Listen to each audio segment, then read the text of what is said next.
Welcome to Murder Mile.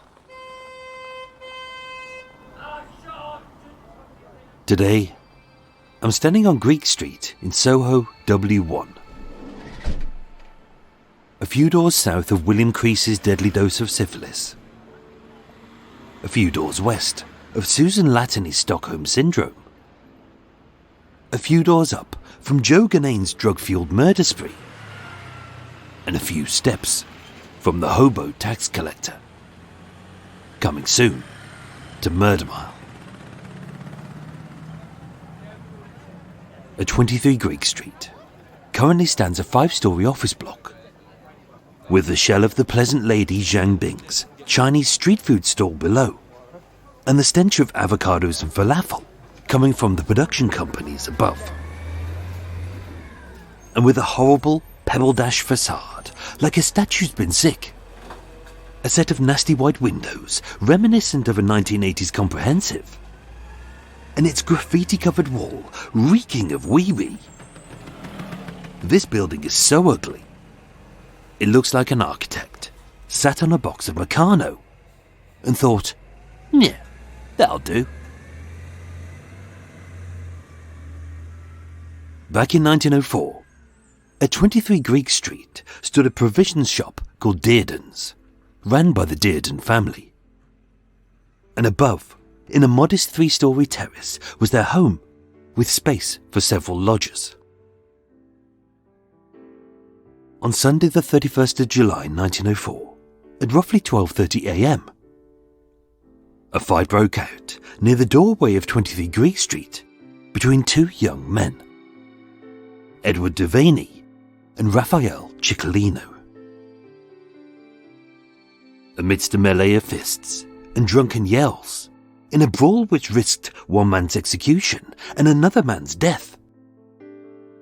Although its many witnesses spoke of the shouts that they heard and the blows they had seen, it seems strange that no one saw the truth. My name is Michael. I'm your tour guide, and this is Murder Mile. Episode 231, The Good Samaritans.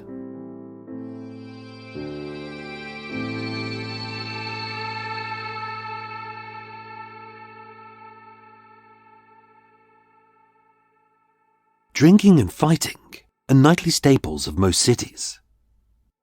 As once the pubs are shut, a puke of insensible idiots, incapable of rational thought after they've had a whole pint of happy juice, grunt like flatulent pigs as their lonely brain cells command sovereign ringed fists to pummel another Neanderthal's head.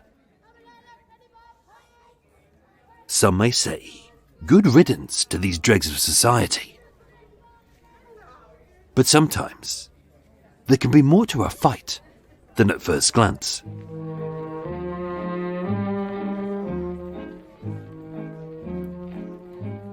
The night of Saturday the 30th of July 1904 was a hot one, as steam rose from a recent downpour on the streets. And with the air sticky, it seemed like the only way to quell the city's temper was by drinking.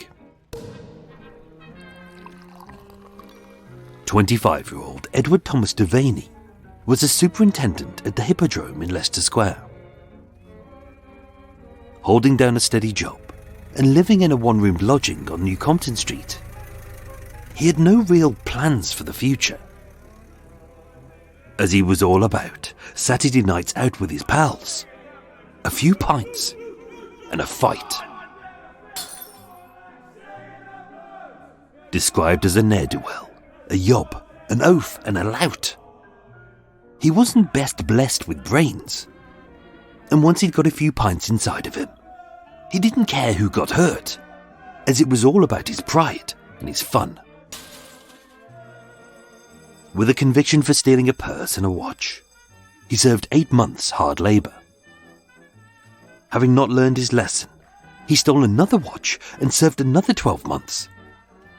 And with 12 more months for more theft, and 12 more months for the assault of a policeman, he would spend 4 of his 7 adult years in prison, and having shat his whole life away, he was unlikely to deviate from a path of theft, drink, and violence. But then again, morons will always be morons. Having finished his shift at the Hippodrome, Edward did as he always did and headed into Soho for a few pints with his pals. Arthur Langley, Edward Lynch, and his brother-in-law, James Albert Lee. As a 32-year-old labourer with scars, tattoos, and cut knuckles, Arthur Langley had served 9 years plus for theft, burglary, and assault. As for the other two, Edward Lynch was a local tailor who, being red-faced and a little bit too loud, was prone to brawling but rarely got into any trouble. And James Lee, who was a sober man, often stood in the background, as tall and thin as a beanpole. Finishing his shift at the Hippodrome at 11:30 p.m, Edward met up in a pub on Shaftesbury Avenue with Edward Lynch, Arthur Langley and James Lee, where it is said he swigged back 3 pints of beer until the pub called last orders had just gone midnight. Booted out of this beverage shop, and almost certainly singing a dirty little ditty about an impressively bosomed girl called Sally, the lads headed into Soho. And for reasons which were never fully explained, they slunk to 23 Greek Street, where one of the Hippodrome supers called Freddie Hopkins lodged. With a drunken bravado echoing across the deserted street, although the shop was shut and the lights in the lodging above were out, Edward banged hard and rang the bell incessantly. Waking Maud Dearden with a start, the landlord's 18-year-old daughter said she heard singing and banging, men shouting, and what sounded like something being smashed. And with their raucous braying unsettling the sleeping children, Maud stormed downstairs, her little sister cowering behind her.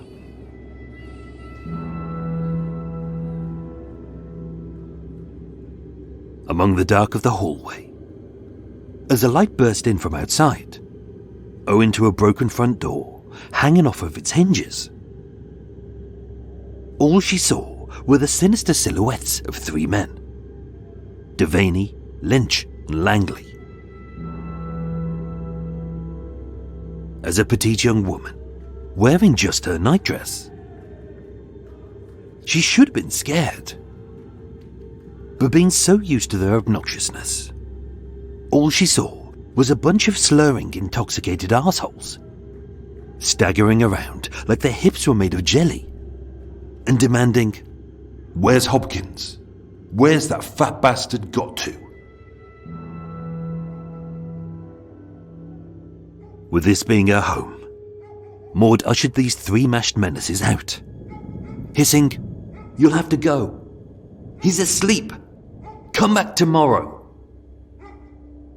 And with the beanpole frame of James Lee, as motionless and vague as ever, and almost silently blending in with the street lamps, as he slowly shepherded the rear two outside. "Come on, lads. Home time, I think." At that point, Edward was still trying to get in. When questioned by the police, Edward Devanney said, "We rang the bell, but did nothing more to get in. Miss Dearden came down. I asked for Hopkins. And that's it." But as the lads congregated outside of 23 Greek Street, a dark and sinister stranger approached.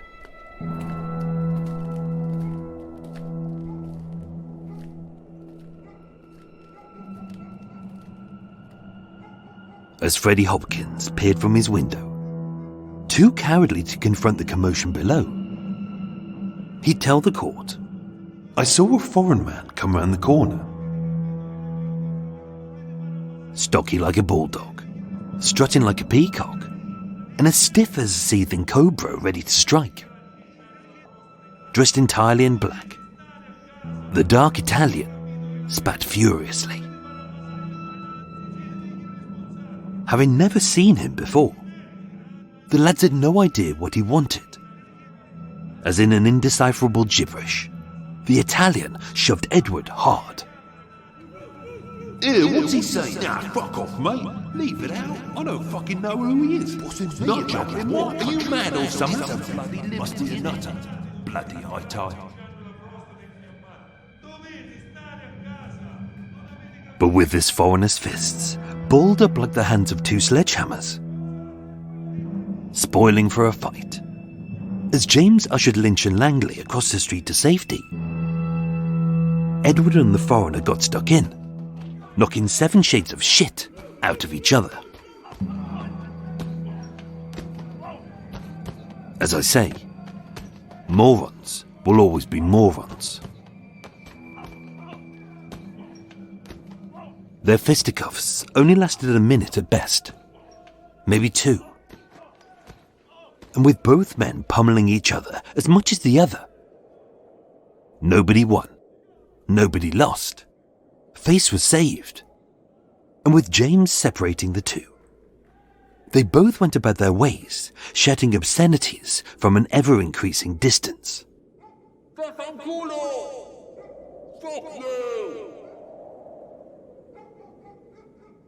And as they walked in different directions, no doubt regaling their pals with a bullshit version of their pathetic little spat. For Edward, although fuming, he'd had a good night, a few pints, and a fight.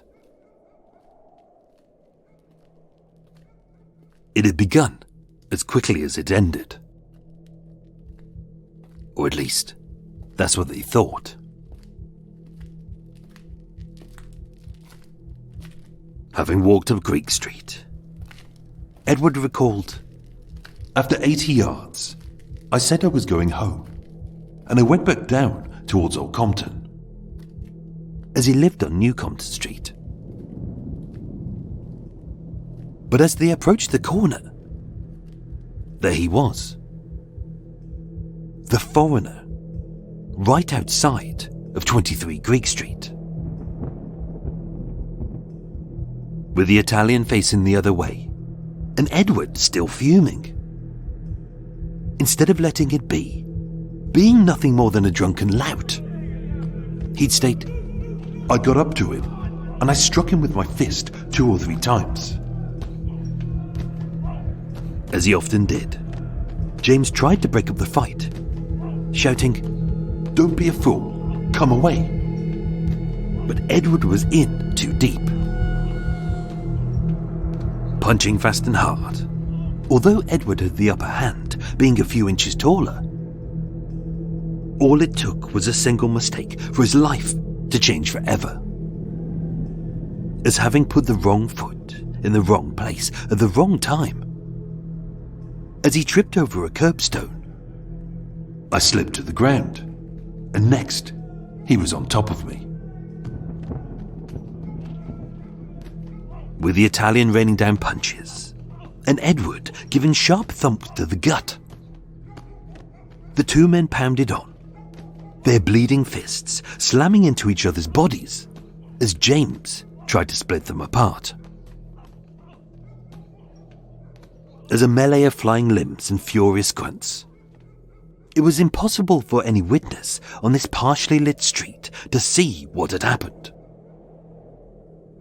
As some saw fists, others only saw feet. Some said several men were at it, whereas others said it was just the 2. And although several witnesses were heard to cry, Don't to him, and no blades, come on, fair play. some saw a knife being pulled, whereas others saw nothing. Rising to his feet, and fearing retaliations from the angry men who surrounded him.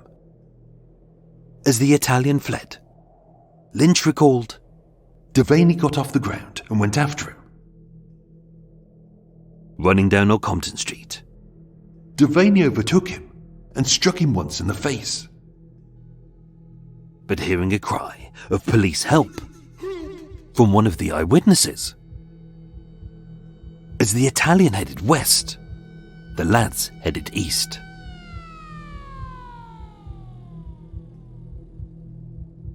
Bleeding from a swelling eye, spitting bloodied spittle, and limping ever more profusely as he staggered down Charing Cross Road. With his adrenaline still pumping, it was only as he took a moment to catch his breath that Edward realised that he'd been stabbed. With blood over his hands and pooling down his legs in a never-ending torrent, with a knife wound to his right buttock, but also his groin, a soft plateau of flesh containing vital arteries and veins. They caught a cab and immediately sped to Charing Cross Hospital.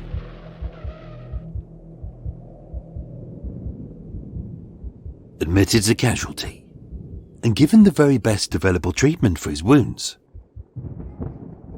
A few hours later, 25-year-old Edward Thomas Devanney was discharged from hospital and made a full recovery.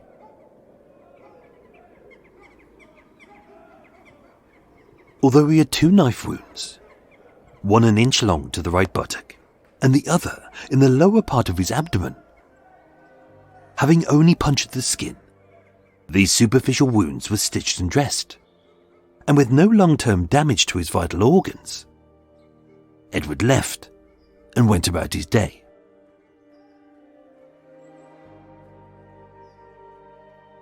The fight had been bloody and brutal, but no one had died. At least not yet. Like Edward, he didn't know he'd been stabbed. But seeing him stumble away from a raging crowd on Greek Street, a taxi driver drove him straight to Charing Cross Hospital. With a seemingly superficial wound to his abdomen, it was stitched and bandaged. But as he drifted in and out of consciousness, with the blade having punctured his intestines, the tall, thin frame of the patient grew paler and sicker. As his own guts had begun to poison him, knowing he was unlikely to ever recover, the doctor said, You know you're going to die. And having mumbled, Yes. A few minutes later, 22-year-old James Lee was dead.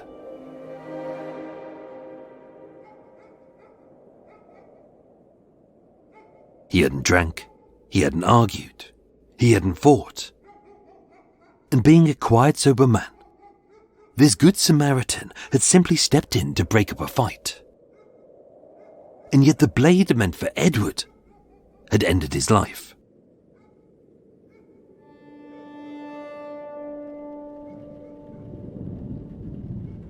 That night, in a dingy little lodging at 14 Arthur Street in West Brompton, James's murderer returned.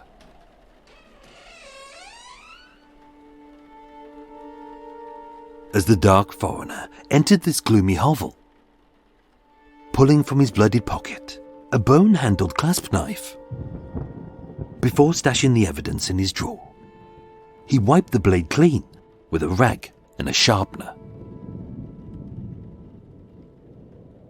Only this was not a callous killer, impassive, having taken a life. This was a man in panic.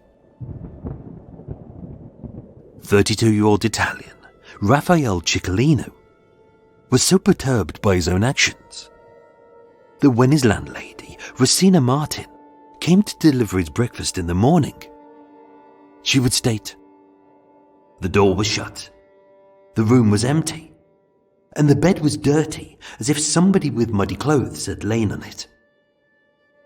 And someone had been sick. Those who knew him said that Raphael wasn't an uncouth lout, but a quiet and reserved gentleman who was sober, peaceful, and was no bother to anyone. The next morning, being too terrified to flee, but also too poor not to earn, Raphael returned to his job as a kitchen porter at the French Club on Lisle Street. Having misplaced his hat, although his tatty waistcoat now sported a new hole and several fresh stains which no one knew was blood, what made the cooks laugh was his black eye, as apparently this stout little man had got into a fight. Who gave you this then? Your missus? Men did. Englishmen. Ah, yeah, right. And how many we talking? 6, maybe 10. Ha! 6, he says. Maybe 10. My speckled arse. He worked his shift as best he could, washing dishes with shaking hands and getting ribbed about his fight. But with his description circulated across Soho, it was only a matter of time until he was caught.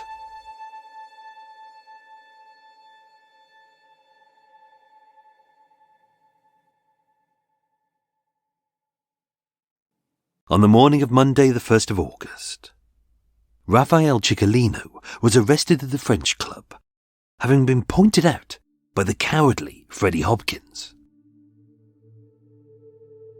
Taken to Vine Street Police Station, with Detective Inspector Drew stating, I am charging you with stabbing 2 men in Greek Street, one of whom who has since died.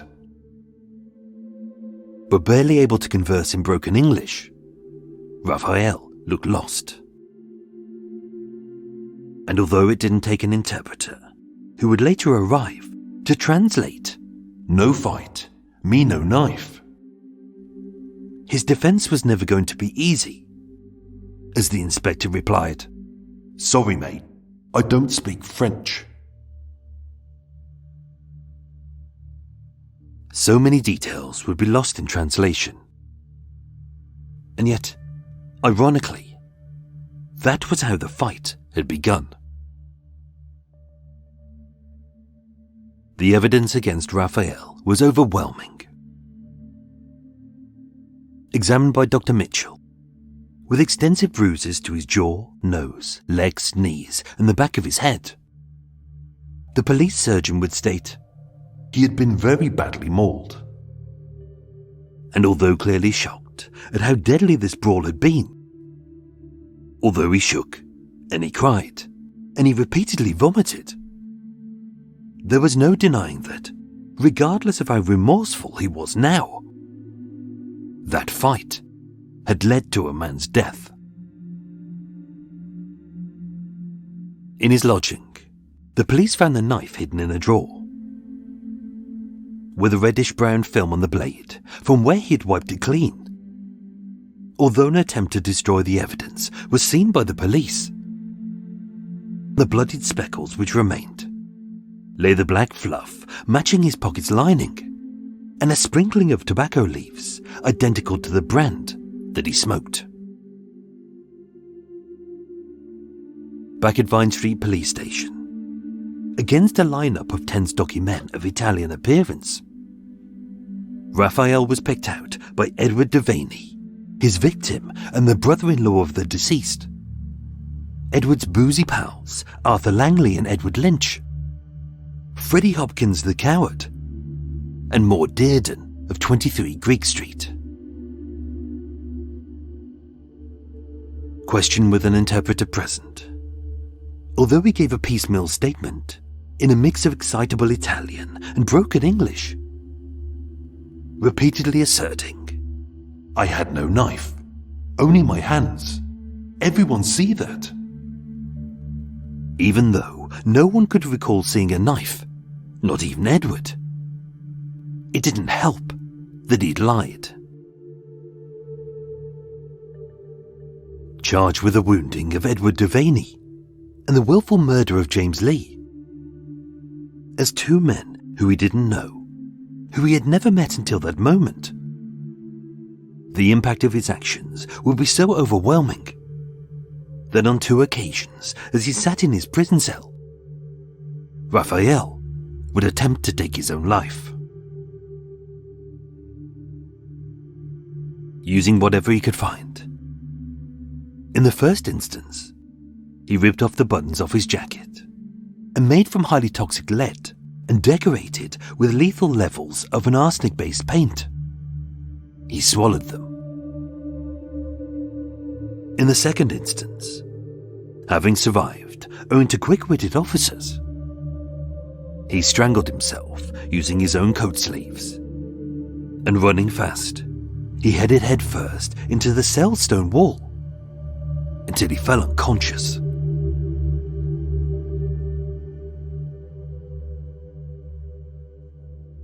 Suffering little more than bruises, cuts, and a mild concussion, his suicide attempts would prove futile.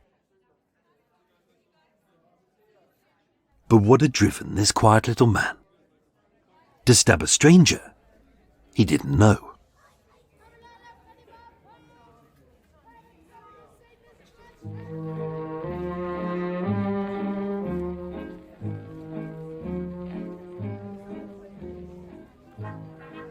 The night of Saturday the 30th of July 1904 was a hot one, as steam rose from a recent downpour on the street, and with the air sticky, it seemed like the only way to quell the city's temper was by drinking. But not for Raphael.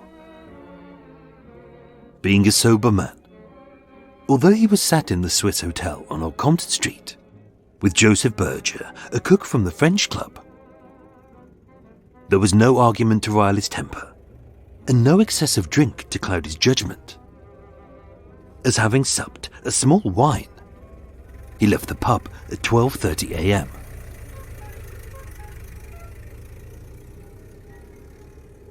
His plan was to head off home to bed after a 14-hour shift. He was alone, as his pal had said goodbye. He was walking west to get his bus. In his pocket, he carried a tin of tobacco because he smoked, and a bone-handled knife. As being a kitchen porter and often a cook, many men in his line of work carried the tools of their trade. And he only stopped because he heard a scream.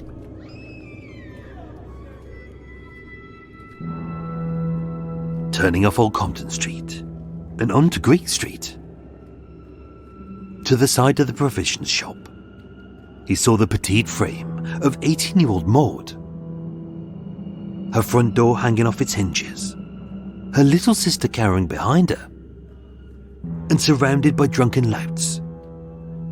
No one was coming to her aid, not even the cowardly Freddie Hopkins. Raised well, unlike others who would have walked by. Although he wasn't a brawler, Raphael came to this lone woman's aid, and rightly reprimanded Edward, who was trying to force his way back in.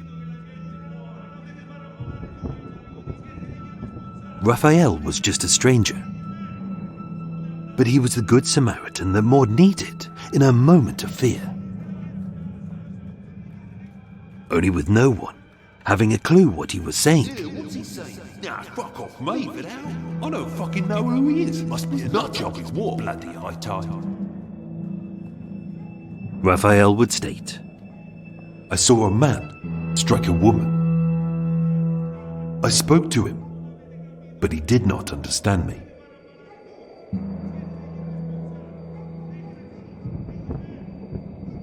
and there sits the irony. As at that moment, there wasn't one Good Samaritan, but two. As with both Raphael Ciclino and James Lee, trying to stop Edward and to protect Maud, These two quiet men had stepped in where others hadn't. But unable to understand the other, details were lost in translation. Initially fleeing as he was scared, the only reason Raphael returned to 23 Greek Street was because he was worried about Maud. Having crossed paths, the only reason James was stabbed was because he was protecting Edward.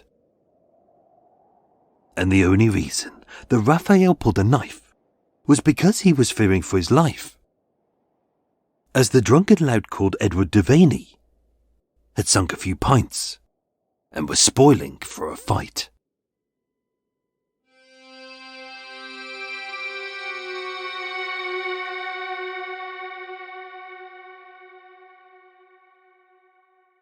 On the 3rd of August 1904, before Judge Denham, 32-year-old Raphael Ciclino was tried at the Old Bailey on the charge of malicious wounding and murder. From the witness box and through a translator, he would claim he was set upon by Edward, but also by Lynch, Langley, and later attacked by James Lee, and that as he hadn't got a knife in his possession, he'd defended himself with his fists. Unable to decide who was telling the truth, as the evidence confirmed that someone had stabbed both men, as none of the witnesses had conclusively seen the knife, and even Edward would state, "I cannot say for certain who stabbed him." With the defence claiming provocation, a jury took 10 minutes to find him guilty of murder. Sentenced on the 15th of September, Raphael Ciclino was given 8 years penal servitude. And with Edward seen as one of the victims, no charges of assault, intimidation, criminal damage, or even violence were brought against him. And never changing his ways, he continued living his life as a drunken oaf, who stole to suit his needs, who terrorized young girls to make himself feel big, and as a loser who got into pathetic fights with strangers over nothing, all because his life was worthless. James Lee was buried in Westminster, having only lived 22 years of his young life. Raphael Ciclino served his sentence, and he returned to his family in Italy. And although they had hardly met, these were two Good Samaritans who'd risked their lives for a stranger.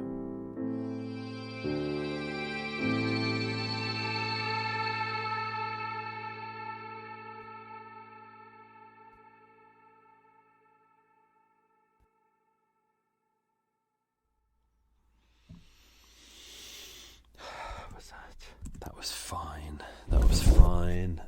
Oh. Oh. Oh. Ow. Oh. Big stretch. Oh.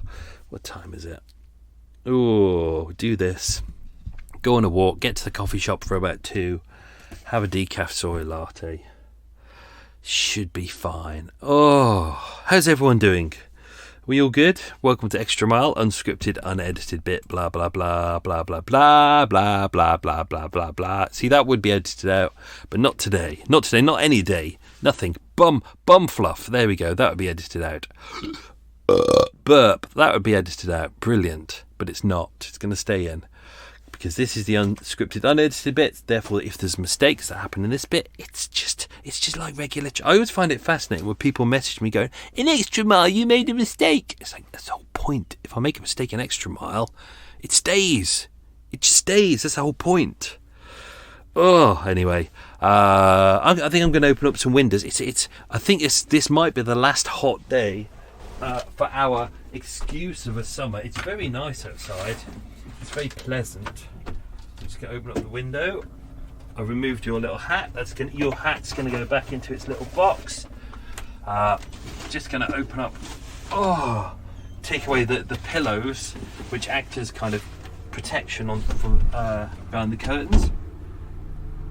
You can hear an annoying helicopter going by. I'm not going to have a shout at the crappy little pathetic businessmen flying around in their little aircraft. I've done that. Can't be arsed with them today. It's a nice day. It's just a nice day to go outside and have fun and etc. Walked by some nice little horses the other day. There's 3 little kind of dark red chestnut coloured horses. Having a nice little... They're nice. They're very calm. You can go up to them and say hello to them, and they're very nice. I think because they're behind a nice wire fence, whereas arseholes who walk their dogs and don't have their dogs on the lead, even though the sign says keep your dog on the lead because there's wildlife around, there's cattle and sheep, and you get the arseholes who go, oh, my dog's fine, it's all right, he's just having fun, he's just chasing them, it's what he does, he's just having a bit of a giggle, he's not going to do anything wrong. Those arseholes. They're the same arseholes, aren't they, who let their kids run around after pigeons, and then their kids try and stomp the pigeons. They go, oh, they're just having fun, no, just leave them alone. I've got to go back into the coffee shop in a bit, which is always full of little bastards. There's one little bastard that I particularly hate, and his mum doesn't give a shit at all. It's like she sits there yakking away with her friend, like the only part of her that gets any effing exercise is her gob, and it doesn't shut up all day. But her child, her eyes don't keep an eye on the child.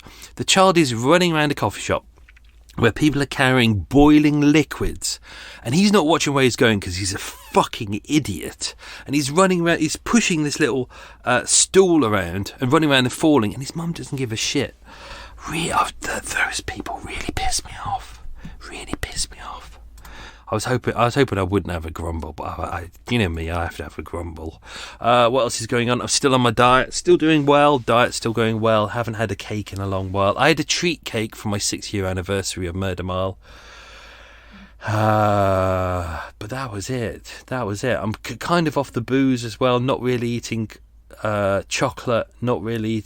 Pretty much off chocolate and fizzy pops. And booze and breads and cakes and biscuits and all that. Just trying to be good now. It's good because I can have stuff now. I can have I can't remember whether I mentioned this. There was a couple of weeks ago and I'd had a really busy night. And I got in about midnight and I thought it's too late to make something. Pizza place open, I'll have a pizza. So I went in and I bought a pizza. And I was just like, I'll have that one. Yeah, that's all good. Yeah, paid like 10, 15 quid.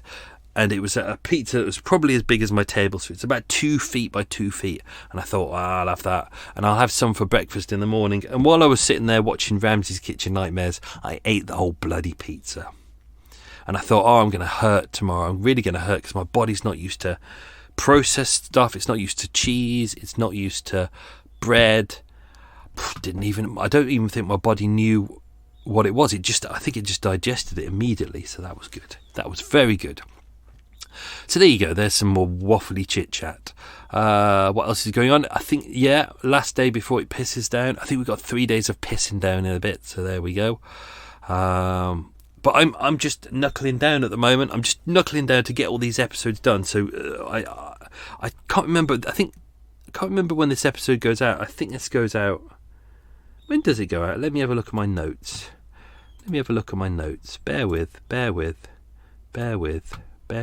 When does this episode go out? See, you'll know because you'll just be looking at your watch. But I'm weeks ahead. So let's see where we are.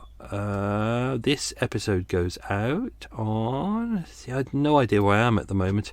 The 2nd of November. There we go. Unless obviously you're listening to this in the past, then who really cares? But today is the 10th of October. So I'm about 3 weeks ahead already.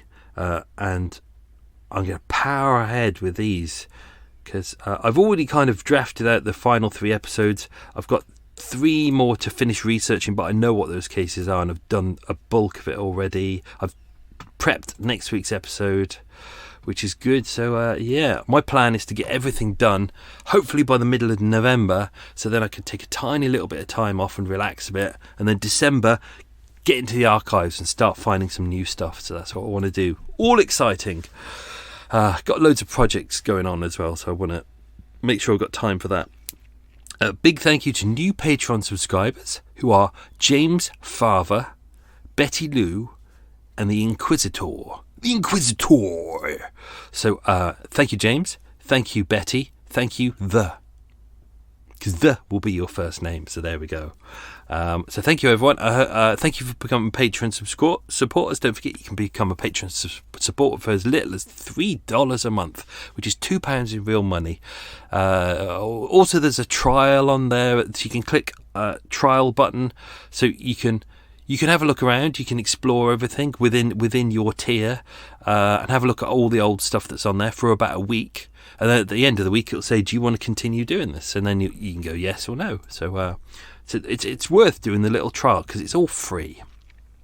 Let's do some quiz questions. Then I didn't stuff this up like I did last week and forgot to add in the stuff for extra mile. I remembered this time. So let's do the quiz questions. Then we'll do the extra stuff. So question number 1: what job did Edward do? Don't forget, I haven't edited this episode yet, so some of these questions might not appear in the episode. Episode 2, question 2. What job did James do?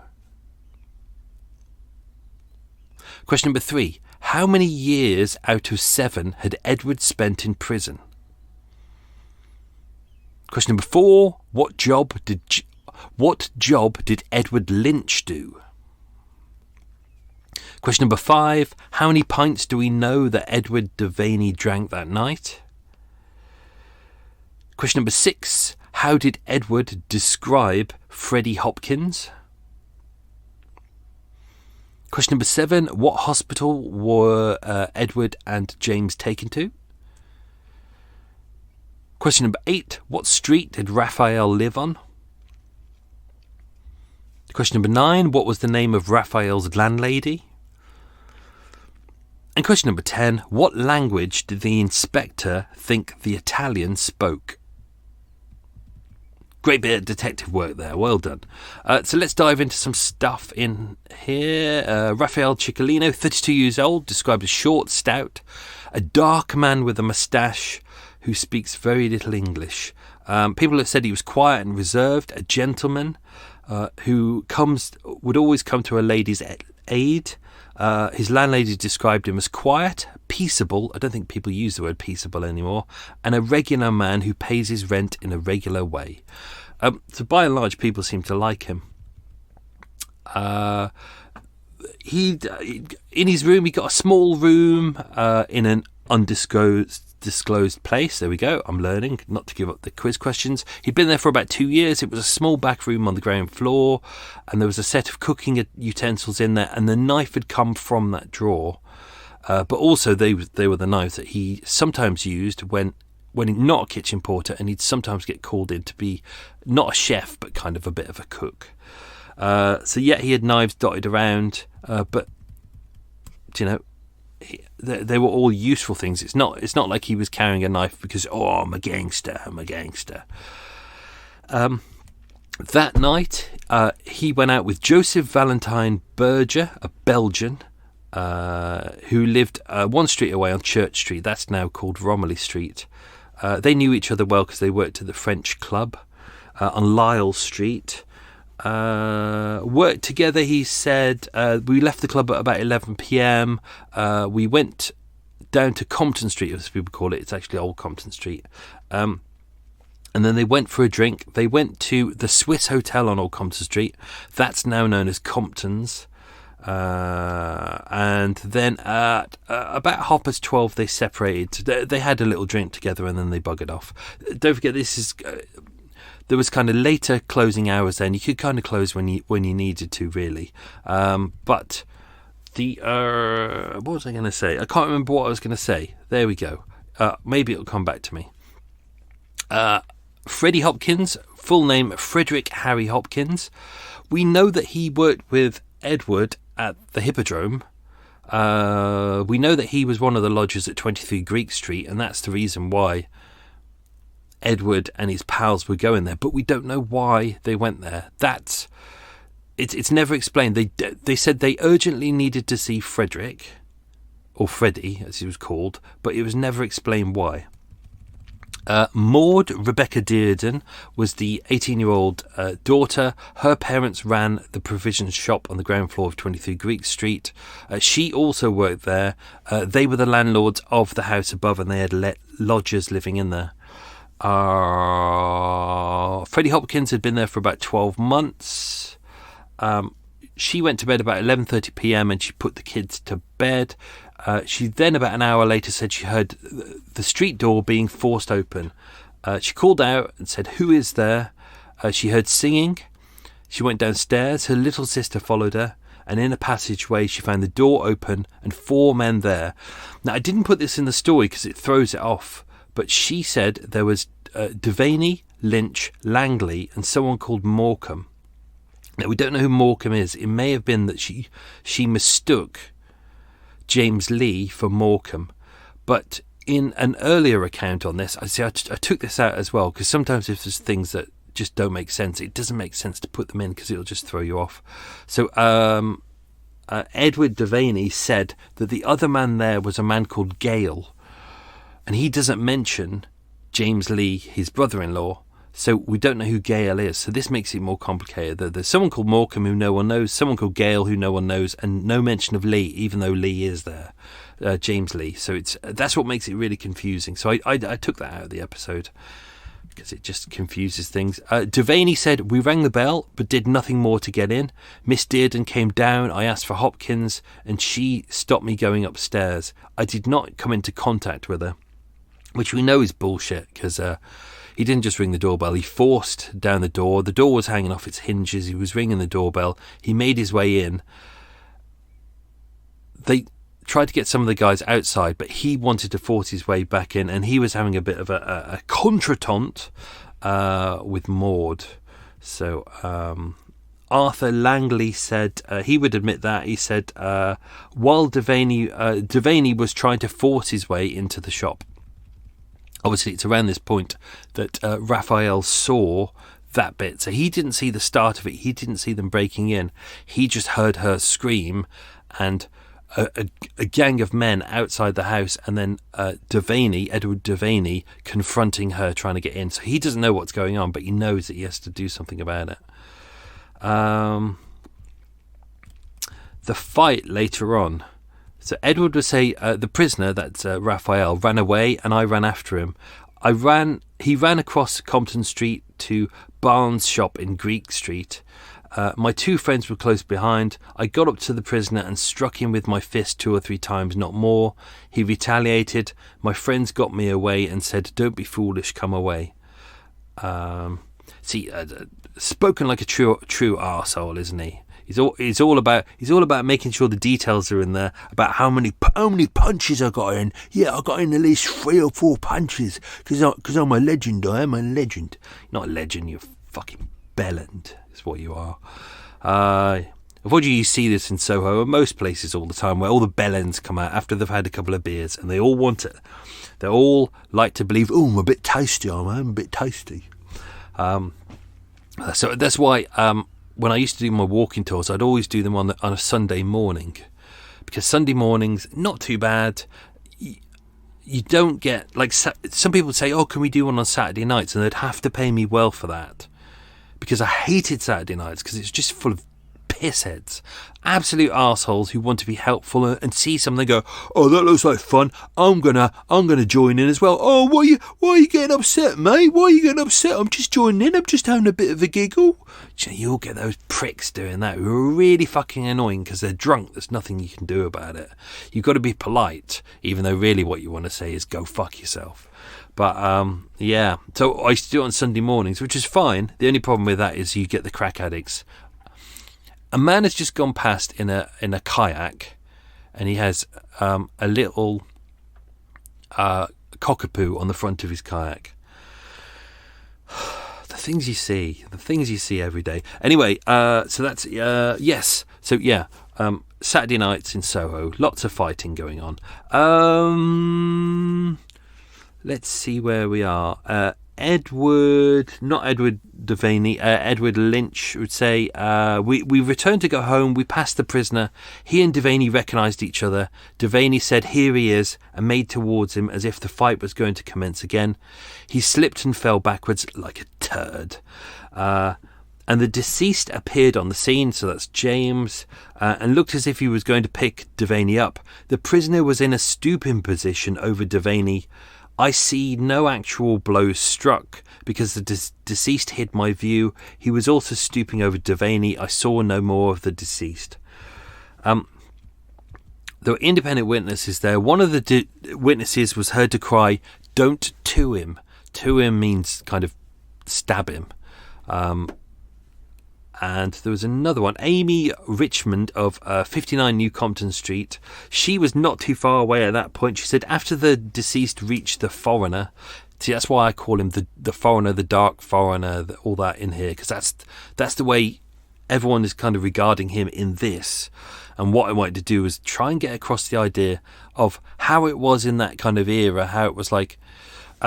because he's Italian, because he's a foreigner. He's a foreigner, isn't he? He's a foreigner, therefore he's suspect, isn't he? Yeah, they're all criminals, aren't they? They're all bloody criminals, a whole lot of them. I wanted to get across that kind of mentality in here, that he can't be trusted because he's a bloody foreigner, isn't he? You can't trust him. You don't even know what they're saying. It's pretty criminal stuff, isn't it? They're all criminals. They all come over here, do stealing, don't they? They're all stealing, all criminals. Why don't they fuck off back? It's like reading the Daily Mail, isn't it? Or watching GB News. There you go. If you're a journalist, you know if your career's gone to shit. If you're hosting on GB News. Even Coot outside agrees with me. I have a friend who was a host on GB News. That's all I have to say about that. So she said... I was trying to listen to an episode of Murder Mile, and he started waffling on about how he hates the Daily Mail and GB News. I think it's a good news organisation. Therefore, I'm going to give him 1 star. I wanted to give him no stars, but iTunes won't let me. There you go. Amy Richmond said, she said, after the deceased reached the foreigner, the deceased seemed to bend forward, and the foreigner immediately ran away down Wardour Street. So that's west. When Devanney fell and the deceased ran up, Edith Rose said, Edith Rose said, "One dog, one bone, don't all hit the man." I mean, maybe she was watching a porno, I don't know. That seems to me, I think what she's trying to say is that there seemed to be a bit of a melee going on with the other Edward and Arthur in there. They seemed to say that they weren't doing any fighting. Maybe they weren't, or maybe they were trying to stop it and getting involved, and everyone thought it was a bit of a melee, or maybe people just got confused. We don't know. She seems to be saying, one dog, one bone, i.e., just 2 of you fight. You don't all need to be hitting the Italian man. She said that before the deceased got up to Devanney, a man who I think was Lynch, though I'm not sure, replied to her, "They shall not use knives." I do not know what made Lynch say that. They were only flatting, i.e., punching each other and slapping each other with their hands. Devanney was on the ground and the deceased was facing the prisoner. What else was there? We'll do Raphael's statement. Obviously, you can appreciate this is a statement which has come through. He's got very, very broken English, so not very good English at all. It has gone through a translator, but the translator was an officer. I think his name was Officer Curry, who worked at the police station. So he wasn't a professional translator. So we're having to rely on the level of his interpretation of what Raphael was saying. So that's why this is kind of hard. So the statement, which is obviously not in Raphael's words, but it's in a translated version of what Raphael said to Sergeant Curry, and Curry translated it in his from Italian to English. It said, "No, I have not killed the man. I have no knives. I used only my hands. There were 10 men on top of me. I saw they were English and ran away. I saw some Englishmen knocking a woman about and went and spoke to them about it. when one man struck me in the eye and another in the hip. I then ran home at once, after falling down twice. I do not know even the neighbourhood. I mean, that's not true at all. He does know the neighbourhood. I go to work at 9 in the morning and go home at 11 at night. What else we got?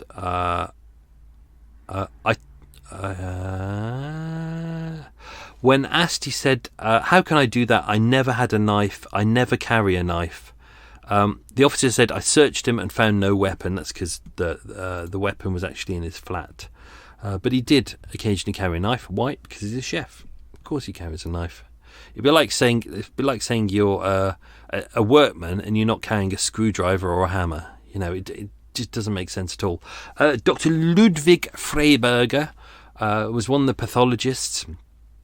He looked at the knife and said it was clear that it had been wiped clean. Well, not wiped clean, but it had been wiped with a rag. It wasn't fully clean. And then he'd been rubbing it on a sharpening stone. So he was trying to get rid of... whether he was trying to clean away the blood, we don't know, or whether he was planning to use it the next day because he is a chef. We don't know, so maybe he was, even though he did leave it in the drawer. They said, I found reddish-brown stains on it, which had firmly adhered to the steel.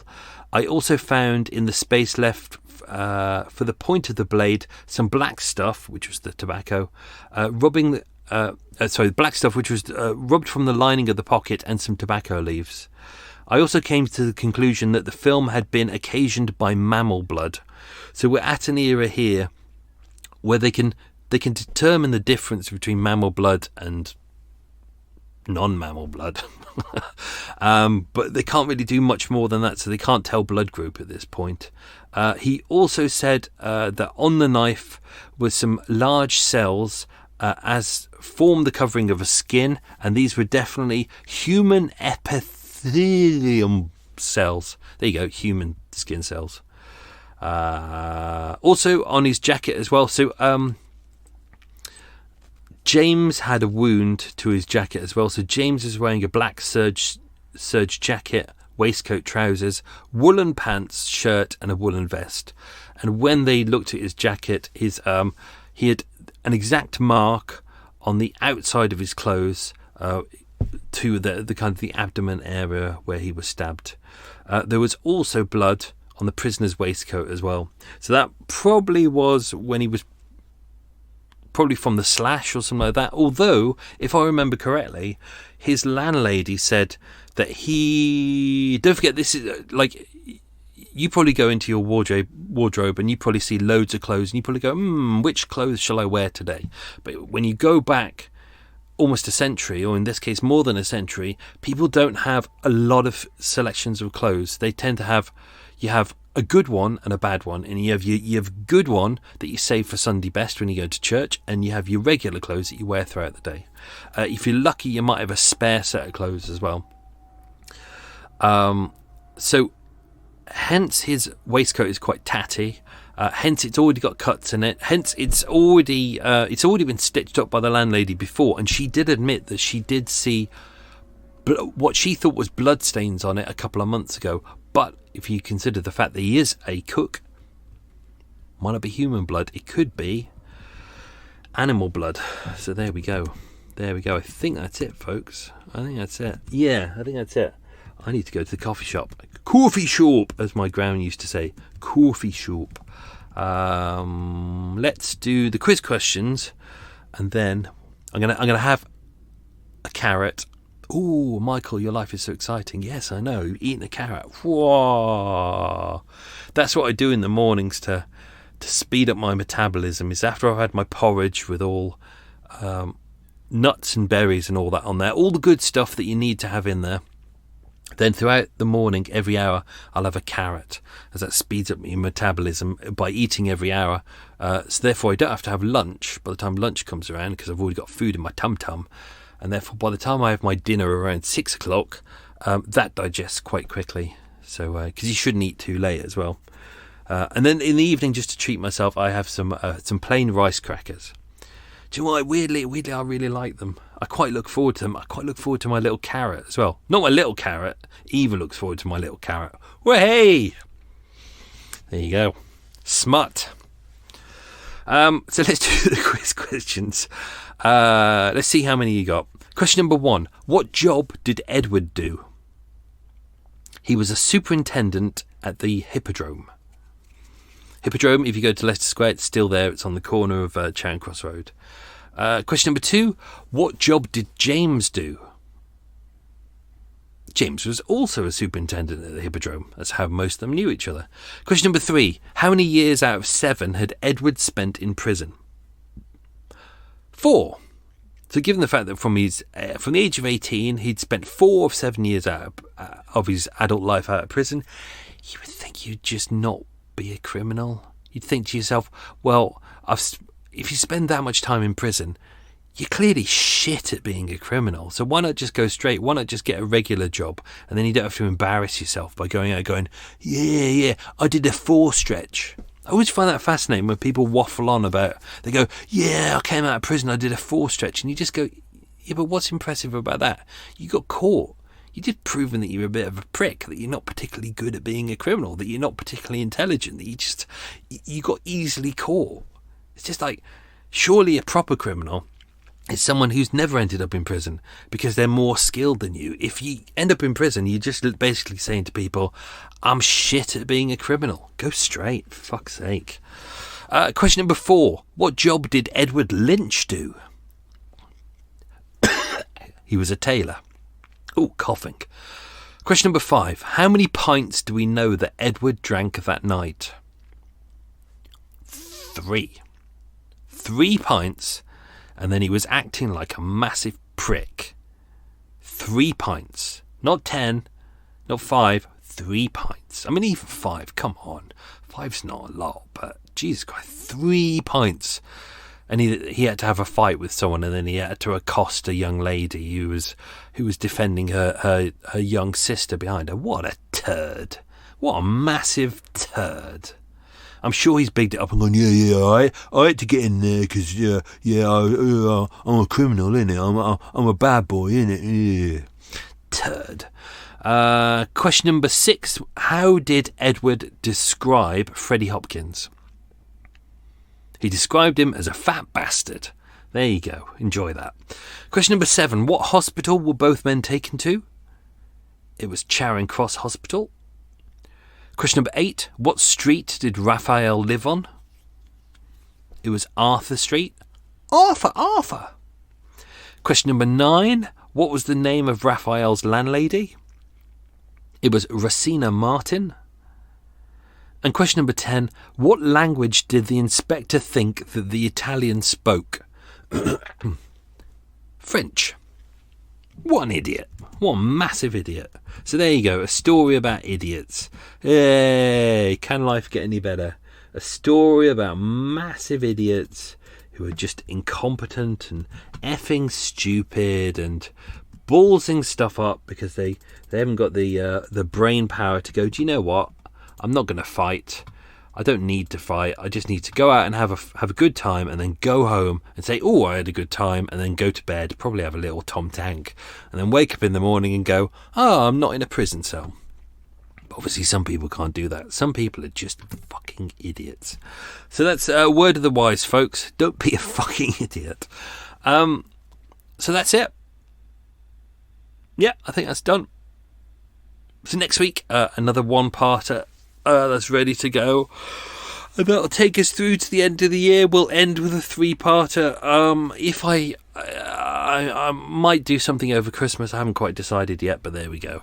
So I hope you enjoyed that. Thank you very much for supporting the show. It's very much appreciated. If you enjoy the show, don't forget to leave a little review and say, I enjoyed this show. It's worth 5 stars. Thank you very much, Michael, for your free entertainment. Or you can join Patreon, that's all good. Or share it. If you want to support the show, share it with your friends. Say, post something and say, hey, people, I really enjoyed this show. You should give it a go as well if you like true crime. So there you go. That's me done. Have yourself a good. What? I don't know what I'm saying now. I should just end this. Have yourself a good day and things and doodah, and sleep well. Sleep well only if you're going to bed. And catch you soon. Stay safe. Lots of love, people. Okay. Bye.